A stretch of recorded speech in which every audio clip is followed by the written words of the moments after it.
আল্লাহর কাছে আমার পরিচয় পরিচিতি আছে কিনা। আপনি কোথায় বাস করেন এটা আমার বিষয় না, দুনিয়ায় পজিশন কতটুকু এটা আমার বিষয় না, দুনিয়া কত আছে আপনার কাছে এটাও আমার বিষয় না।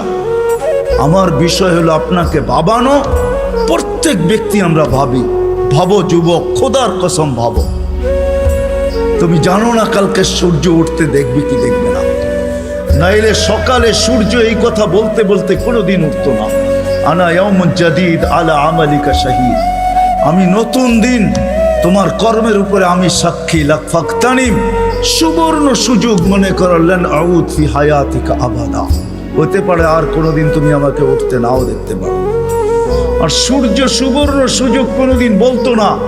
আমাদের নবীজি যদি আমাদের জন্য এই সুযোগ না নিয়ে আসতেন, ইন্নাল্লাহা ইয়াকবিলু তাওবাতা আবদি হাত্তা ইউগারফির, এই উম্মতের তওবা আল্লাহ কণ্ঠনালীতে রু আসার পূর্ব মুহূর্তে পর্যন্ত কবুল করবেন। এই অঙ্গীকার বন্ধুর সাথে যদি না দিতেন তাহলে সূর্য এই কথা কোনোদিন বলতো না। জমিন প্রতিদিন আমাদেরকে সতর্ক করে। আমরা হাসি বটে জমিনের উপরে, জানি না নিচের জমিনটা কি বলে। যখন মানুষ অট্ট হাসি দেয় তখন নিচের জমিনটা বলতে থাকে তাদহাকু আলা বাহরি, তুমি আমার পেটে হাসো তাই না, সাতাবকি ফি বাতনি, হইতে পারে তুমি আমার পেটে কাঁদবে। ওই কাদা একদিনের হবে না, জানি না কত হাজার বৎসরের হবে, কত কোটি বৎসরের কান্না হবে, কেউ জানে না। সত্য এটাই, কিন্তু দুজাহানের বাদশাহ চোখে দেখা এসা বলছে, শুনা বলেন নাই মেরাজে যা জান্নাত দেখছেন জাহান্নাম দেখছেন, তারপরে আমাদেরকে বলছেন। আমার কথা ওলামা বুঝবে আর কেউ বুঝবে না। জান্নাত জাহান্নাম দেখার পরে, জান্নাত দেখার পরে আর আসা উচিত ছিল না। এক নবী আছে জান্নাতে ঢুকছে আর ফিরে আসে নাই। আল্লাহ বলছে চলেন ফিরা, কয় না, জান্নাতে ঢুকলে তাকে ফিরতে হয় না, জান্নাতে ঢুকলে আবার ফিরবো কেন, আইসেই তো গেছি। ওলামা জানে। আমাদের নবীজিও পারতেন বলতে আর যাব না, ঠিক না? পারতেন না? বলার কিছু ছিল? কিচ্ছু ছিল না।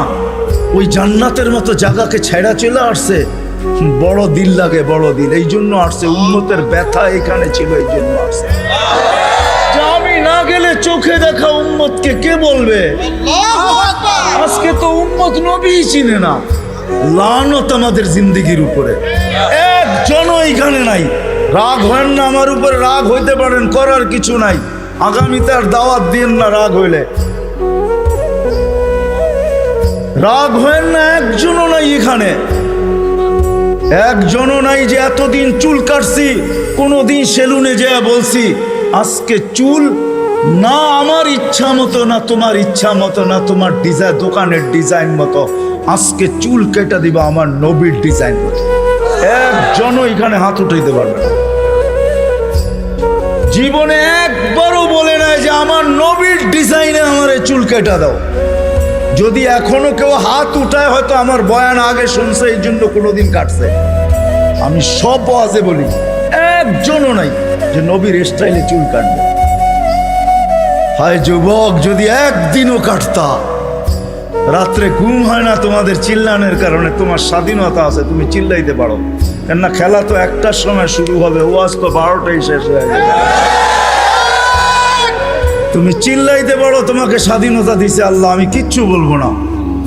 আল্লাহ যদি স্বাধীনতা না দিত, আল্লাহ ডাকবে 24 ঘন্টা, আল্লাহটা ভোগ করবে, আর আল্লাহ ডাকবে আর মসজিদে যুবক আসবে না। স্বাধীনতা দিছেন, এই জন্য কিচ্ছু বলে না। 5টা স্বাধীনতা দিছে, 5টা। শিক্ষাগত স্বাধীনতা, যেই কোনো শিক্ষায় শিক্ষিত হইতে পারো। হ্যাঁ, পেটের শিক্ষা শিক্ষা, আবার বিরাট বিরাট সার্টিফিকেটের গর্ব। সাধারণ শিক্ষা, যেটাকে জেনারেল বলে, ওটা ডিকশনারিতে সাধারণ শিক্ষা লেখা আছে। সাধারণ ডিকশনারিতে সাধারণ আছে, জেনারেল অর্থ কি? রাগ হয়ে গেলেন? সাধারণ জিনিস নিয়ে আবার গৌরব করা যায় নাকি? লেখছে পুরা সাইনবোর্ডের অর্ধেকে ডিগ্রি হয়ে গেছে, সবগুলা সাধারণ। এটা আবার গৌরবের বিষয় নাকি? সাহাবা তো অসাধারণ শিক্ষায় শিক্ষিত ছিল। বিশ্বাস হয় না? নাইলে ম্যাককে ডাকলে আসতো কি করে?